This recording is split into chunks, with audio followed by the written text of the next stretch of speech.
Medical certificate વિવાદમાં કેશોદના doctor સામે કોર્ટના આકરા સવાલ. કેશોદની સાંગાણી હોસ્પિટલના ડોક્ટર રાજેશ સાંગાણી સામે મેડિકલ સર્ટિફિકેટ બાબતે ગંભીર સવાલો ઊભા થતાં વેરાવળ કોર્ટે ગુજરાત મેડિકલ કાઉન્સિલને તપાસ અને નિયમોનુસાર કાર્યવાહી કરવા આદેશ કર્યો. મર્ડર કેસમાં આરોપી ફારૂક મૌલાનાની જામીન અરજી દરમિયાન રજૂ કરાયેલા મેડિકલ સર્ટિફિકેટ અંગે કોર્ટ સમક્ષ મુદ્દો આવ્યો હતો.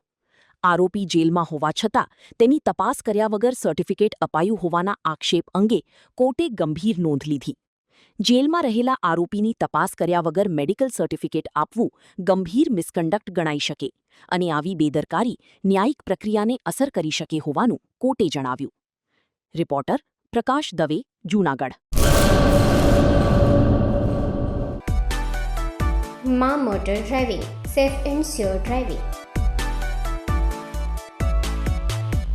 ડ્રાઇવિંગ એ શોખ સાથે આપની મોટી જવાબદારી પણ છે. અમારા ઇન્સ્ટ્રક્ટર દ્વારા સચોટ અને સરળ માર્ગદર્શન. આપની રોજની તાલીમની માહિતી મેળવીને શું અધુરાશ છે એના ઉપર પૂરું ફોકસ કરાય છે.